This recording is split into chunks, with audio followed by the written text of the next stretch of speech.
watch. I didn't want to tell you. He wasn't going to tell me what he's going to do. He's just very excited this morning to continue with Crazy Ex-Girlfriend. We are. We love this show. If you're not telling everyone in the world to watch Crazy Ex-Girlfriend in your life, you're missing out.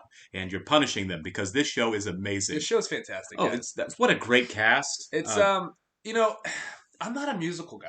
I'm not really either. I like La La Land. I like Les Mis, but I'm not a traditional musical guy. And I think this show is not making fun of them, but it's doing an interesting thing with the formula. Absolutely. I am more of a musical guy. On the last West Wing, some character on the show referred to Oklahoma as a Rodgers and Hart musical, and I about had a heart attack correcting him to Rodgers and Hammerstein. Yeah. But yeah, this is first and foremost, you're right. It's a musical comedy, and if you're going to do a show like that, the two things you have to start with is it has to be funny, and the music has to be great. And right off on the format there, this show does both perfectly. Yeah, it's so well written. Absolutely, like not just the music, but like the actual script itself. Yeah, so you've got those two things as a really funny show with great music, and then you add in the fact that there's a lot of nuance going on with the characters, and it's relatable. With the characters and the pain they're going through, and the difficulties and everything. This show is as flawless of a comedy, really, as you can kind of write. Definitely CW's best show.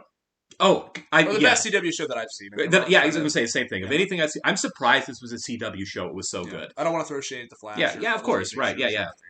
Anyways, before we get rolled on the episode, guys, if you aren't already, please subscribe to the YouTube channel. We are so close to getting to a milestone that we really, really need over here. Right, we are trying to expand. We're going to do more time. We're trying to work forward to where for on Patreon we're ahead on the show. So people who are patiently watching with us. Yeah, because we always get like, hey, why don't you guys just binge the show, do 2 a week? Well, you're going to get your wish here pretty soon on Patreon. Yeah. And the reason that we can't on YouTube is because the editing is a pain. There's only one person editing all the videos. And it's me, and Joe and I are full-time workers and stuff like that, and we're doing a lot of content on the side. So the one thing that's going to help us be able to really do more of it is if we can have more subscribers to make it fiscally work. Is all. Yeah. We're very close to that milestone. So please leave a comment down below, guys. Really appreciate that. Hit that like button. Pass us around, please. Yeah. And then if you do want to check out Patreon, the link is down below. Come check out the full-length reaction. You have to bring your own copy, though, because we can't show anything, copyright laws. Right. We are watching on Netflix. So if you have Netflix, you can watch along with us on your own device as we kind of talk and you're on the sidelines as our first time watching. Watch it with us for the first time. It's a good time. It's a great time. Yeah. And we do want to give a shout-out to some new patrons. Yeah, we had a couple here in the last couple of days, so... Please forgive me for butchering any of these names. Sunkrish Bala, Mr. Russ 50, KMR, Chatty Twice Over, Patter, welcome back, Cameron Mitchell, and Tim Renard. Thank you very much and welcome. To the channel, guys. We really, really do appreciate it. Sure do. It means a lot to us. It does. It means that you guys are enjoying these shows as much as we are, and we're loving these shows. Yeah. So it's like, hey, it's nice to know that there are other people in the community that enjoy this as well. We're not alone. One of us. Just because you and I don't know literally anybody else in our lives who have watched Crazy Ex-Girlfriend. Zero. I know nobody else. Yeah. We try to tell people about it. They're like, what is that? Yeah. A lot of them have never heard of it. But thank you for being in the community with us and watching these shows with us, because these shows deserve an audience. Don't have much in common, do they? I love Josh. See, I don't think Paul is helping. At all. I'm not. I don't know why this makes them happy. He's got a girlfriend. The honor of your presence at the wedding of their daughter. Yeah. Oh, he just happens to be there. Yeah. Passing up all of those extra hours at work and host a really good game of tug of war. I know a great recipe for organic bug juice, and don't even get me started on my weird skills. Okay. Oh, wait, bug juice is like a fruit We don't punch. need any counselors. When we say get involved, what we mean is give us money. Yeah. Our lawyers wouldn't let us put just give us some damn money on the posters. Is she gonna go broke at some point here? She gives all of her money, and she said Daryl doesn't pay her that much. Welcome aboard. You are the new director of female empowerment. I wonder how much she gave her. Had to be a lot. We're talking 4 or 5 digits, I'm sure. She might go broke, but at the same time, she's still a lawyer. Right, she's still making money. I like you a lot, Greg. He's not very good at. He's not very good at sharing feelings, is he? I'm not seeing other guys anymore. Oh, that is the thing you don't want to hear a couple weeks into dating someone. Yeah. I'm not. Yeah. Like making up problems as an excuse to break up with her. I think your behavior reflects a deep-seated fear that if you love somebody, she'll leave you. Oh my god. I love these guys. They're so smart. And they're right. Perfect girl walked in here right now and said, Greg, I like you. I would be into it. You know what? Why don't you guys come over and we can all watch together? What? That would be awesome, actually. Yeah, get a film to cash. I mean, he owns his own law firm. He can afford pay-per-view. Yeah. Some extra toilet paper. Heaven forbid you have to use leaves. Oh, I got a rash one time and almost made me infertile. Unfortunately. Oh my God. Unfortunately, it didn't. Do you need anything else? I want to get him alone and read him this letter. And I think if I do, all of his feelings from when we were together can, you know, falling in love. This is childish. Actually, my boobs' names are Bonnie and Clyde. My ovaries are Hustle and Flow. Oh my God. Nice. Yeah. This is yet another one of the Rebecca No episodes. Every episode is becoming Rebecca No. Are kids that mean now? It's throwing things out of windows? I would hope not. And adults? Yeah. Yeah. It's bold. Because they know they can't. It's a bold bully move, What are you yeah. gonna do? Right? Just gonna throw things at you. It's the Daryl song.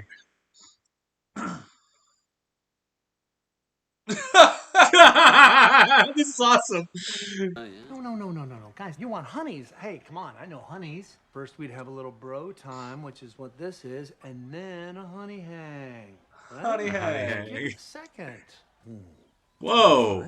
25, What? 25 girls? What looks good? 15 would have been a For lot four of people. dudes. Yeah. When we focus on men, it just makes them more powerful. So just forget this guy. I promise you, in 10 years, you won't even remember it. Okay, Rebecca. She's right, but she's not. Does not follow that advice at all. God. Whoa, Ashley Pratt, dude, you were in love with her since like kindergarten. I'm gonna go. What did he think of that? Take some selfies at Blowy Point. Blowy Point? Yeah, I know it's really windy up there. I'm bringing Oh. a breaker. Private? Homeschooled. Yeah. Wow. You have a homeschooled look. That would suck. Yeah. Just an allergic bug tornado survivor. It's no big deal. That's why. Oh my God. That sounds great. Yeah. Does he know what that place is used for? He laughed too when she said it. So do you think that he thinks that No, I think he does think she doesn't know. I think he's okay. aware that she has no idea what she's talking about. I don't know if he was gonna be a little creepy. Nah. We randomly came Oh, across this man. old letter. It's from our Camp Canyon Grove. Oh, do you think it's funny? Yeah. It is funny. Totally, right? 16-year-olds are absurd. Yes. Throw the cards and just go. Yeah. Which is what she's probably going to do. What's Latin for stupid? You. Yeah. You little monsters. What a heavy burden. See, this is I like that they're doing this. This is showing that women natural competition Yeah. for no reason other than Always to make cut women each other fight each down. other. Yeah. Look for tampons Is at that a her. tampon? Oh my God. You guys suck. Should have been talking to you in high school instead of talking to jerks and dumb jocks. It's okay. That was their time. Now they're doing time. I taught myself to read while I was locked in a box. Like in jail? No, an Whoa. actual box. Oh. Yeah. What you need is a makeover. It's interesting to see, like, Rebecca's older and has all this trauma, and these girls, it's like, here's how it starts. Yeah. You know? The kind of person a girl could really settle down with someday. Is that not gonna freak What? you out? Yeah. Yeah, there it is. The perfect girl just said the wrong thing to him. Oh man. Yep. Josh is an impossibly nice guy. He's an idiot, but he's an idiot, impossibly yeah. nice guy.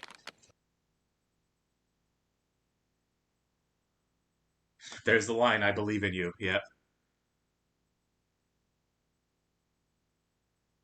He's the anti-Valencia. Yeah, he is. Or she's the anti-Valencia, I mean. She gives him support that he's looking for. Yeah. What does he give her though? Also support. I mean, he's Support, nice. He's right, nice to but her. He does care about He's her. a crutch, though, for her not Yeah, wanting to for face sure. her actual problems. For sure. I know you've always believed in me. You always support me in who I am. And he's definitely thinking about kissing Rebecca. Yeah, he is. Yeah, Gina Valencia. He thought about it there for sure. For sure. I was also the social director of my fraternity, so I also know that everyone leaves you with a wet bathroom. How does it get so wet? No one knows. I did not see that coming. I didn't either. Dang. Nice twist. Nice twist, but Yeah. like shocking. Yeah. Oh my I did not see it God. coming I at just all. thought they were like super friendly. That's good. I get real for 1 minute and you're out? Sorry. It's just that I have a date. The movie starts at 7.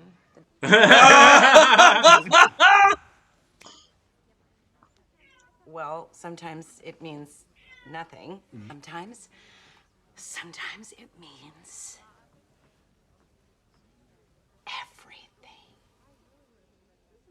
everything. It does? Oh, no. Is Daryl into it? Is Daryl into it? There's some interesting directions we're going here. All right. I'm here for it. I'm here for it, too. I like White Josh and Daryl. Yeah. Wow. What the hell? Oh, my God. That Okay, was amazing. This was the most gonzo episode yet. Oh my god. It really was. All the way across the board. Okay, so let's talk about Daryl. Yeah, that's really something to unpack. Okay, before he made that last little indication that he might be into it at the end, I was like, it'd be kind of funny if, like, you know, he wasn't gay and it was just like a funny thing they did to keep the audience guessing. If they're gay, great. Yeah. I thought they were gonna have a great friendship. Sure. But you know what? They both deserve love. Well, you know, they both deserve love. Screw it. Why not? Well, I mean, White Josh, when thinking back now, there have been situations where everyone's kind of coupled off and they're out or whatever, and he's never shown any interest in any girl. Yeah. You know what I mean? Hector has. You're right. Yeah, and he hasn't seemed flirty. He hasn't been like, oh, I hope she talks to me. You know, any of it. I think if Daryl has. You know, I mean, obviously he would be bisexual because he was married. Or he's gay and just was living in denial, right? Yeah. Well, I'm trying to think if he has shown interest in any other female. I mean, at the party. On the show, neither one of them has. Even at the party? I don't think either one of them did at the party. You're right. I think he just did that. I think, yeah. I think he just. I could be wrong. It's been a while, but I think, I just think he was there. I mean, still, that's great. Yeah, I mean, that's cool. Good for them. I like that Daryl's not as lonely now. Right. Know? He doesn't seem to be scared off by that. So yeah. I'm very eager to see where that goes. That was really funny. What does a kiss in the cheek mean? Yeah, I think by design we're also just think like, hey, Daryl made a friend. Hey, White Josh made another friend. This is really good for both of them, and maybe not. No, love is in the air. Exactly, it might not just be that. It was the fromage. And you know, I mean, let's face it. It's hard. Right, for some people to kind of face that kind of, you know, those kind of feelings and stuff. And it might be like Daryl might have just kind of had that under the surface forever and be like, oh, someone's actually interested. You can connect with somebody that you have a lot in common with. Yeah. So, interesting. Yeah. I mean, again, I don't want to make any you know, judgments on anything. We were obviously led to believe that they were becoming friends, and then this kind of shift happened. It was supposed to be misdirect to confuse the audience. Crazy twist, we didn't see it coming, and we weren't supposed to. Never would have guessed it. Right, exactly. And that's by design. Yeah. And now we're probably like a lot of audience members who are watching the show, like, oh, I wonder where this is going to go. Yeah. I mean, with that, and also with the Josh thing now, it's really confronting too. It's like, is this going to happen? Is it not going to happen? Should it happen? I don't know. I feel like this is the first time. Like I remember Josh going to Father Bra and admitting that he had feelings for Rebecca that were sexual. But this is the first time where he's actually seemed like he might act on it. You know what I mean? Yeah. And I don't think he should. At least not right now. He should probably at least break up with Valencia. He needs to. I think most people would agree. He needs to break up with Valencia. She's full on like. She's a control. She's a villain at this point. Yeah, she's a full on control freak. There's no like this. Maybe she'll get that episode that shows why she's the way she is. Right. I don't hate her, but you're right. But she's not healthy for him. No, she's definitely rude. You know? Yeah, she's rude. She's mean. She's definitely gaslighting the crap out of him all the time. Not validating his feelings. Not validating his feelings. Telling him what he needs to be doing that he's not doing in manipulative ways. I definitely think that Josh needs a person like Rebecca. Right. Whether or not it is Rebecca, I don't know if that's healthy. Not yet. She needs Rebecca needs something before she needs a boyfriend. It's funny because she needs a Greg. Like Rebecca needs somebody. I'm not saying Greg, but like Greg. Right. Someone that's more insightful. And we talk about how Josh is kind of dumb. Right. He's a little dumb, but he's still a good guy. Really good guy. I mean? Like, he's not bad at things. There's things that he's good at. There's things that he exceeds in. I mean, he's just not as smart as Rebecca. You're right. And let's face it, he was well aware that by the end of that he could have cheated on Valencia, and he did. He chose not to. Yeah, so at least he's got that. So yeah, right. He didn't give in to the temptation. Yeah. But like, think about it. If they are together, they're gonna maybe have a week of like happiness, and then it's gonna fade away, and they're gonna have nothing in common. Yeah, it'd be weird. Here's where I'm at. I don't want to say they should or shouldn't date because I don't know. People are different. People are people. But opposites do attract. Right. But either way, she still needs a lot of work on herself before she's going to be healthy. Does that mean she shouldn't date people? No. She can have all of the romantic misadventures that she wants. All of us do. But she is in no position to probably, again, I'm no doctor, but I don't feel like watching the show that she's in a position to have a healthy relationship with a man yet. No. There's a lot still to psychologically unpack and work through for her before she's like, I can be a complete, healthy, self-possessed person in a relationship with a man. Yeah, I mean, I never really thought about it that way. It's like, yeah, I'm over here trying to unpack who she should be with, but it's like, nobody. Right. I agree. Should nobody. She should kind of be with nobody. And I don't think that's going to be the case. I think everyone who's going through their crap, a lot of people date while they're doing that, and it's totally fine. No judgment on that. But it's... If you're being realistic, it's probably never like a healthy relationship you're going to grab while all that's going on. Like, hey, I'm a completely broken and toxic person with a lot of stuff I need to work right now. I've got baggage. But yeah, right. But I'm sure I can be a really healthy partner for you at the same time while I try to work through that. I say you always find somebody when you're out looking. Yeah, I think so. Maybe that's the whole point. Right, when she's not on the prowl, which she totally is right now. Yeah. I don't like how Paula's kind of pushing her into that. I like that Paula's supportive and there for her. Paula's a good friend who's leading her in some bad directions. Paula's like a unhappy housewife who's trying to live vicariously. Yeah. Completely projection. So absolutely. It's like a soap opera for her. Right.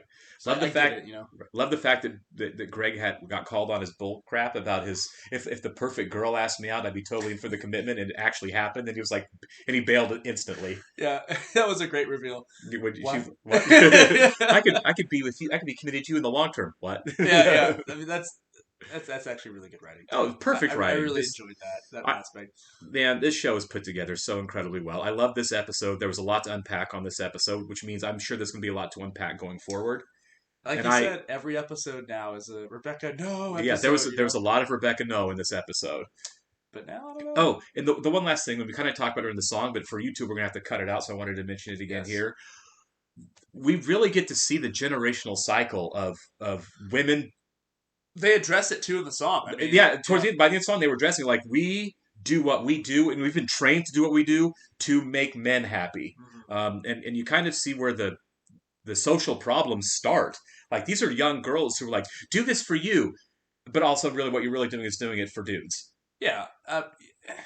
That's still alive today to some extent, but I feel like it's less. I mean, I hope so. I don't know. I think this generation's a lot smarter than previous generations, honestly. As far as not being self-possessed people. Yeah. So I think that's a convention we're breaking away from. Obviously, this show is a little older. I think this is maybe 7-8 years ago. Yeah, something like that, I'm sure. So it shows how recent this is. And you know what? In some regards, still happens today. If that's what you want to do, if that makes you happy, there's nothing wrong with it. But you're right. It is a generational thing that it's a stigma that we could probably do away with. Yeah, Rebecca is those girls, kind of. 10 years later. I did think that she should have. No, it worked out well, but I did think there is something to making him wait. When I'm busy, when I'm not busy, I can come talk to you. You know what I mean? Right. Yeah, but it's still that act of I'm making decisions to get men. You know? Yeah. She just would have kept him guessing. It's good to address problems up front. Absolutely. So, anyways, great episode. Yeah. Great episode. Lots of food for thought, and we will catch you in the next one. Bye.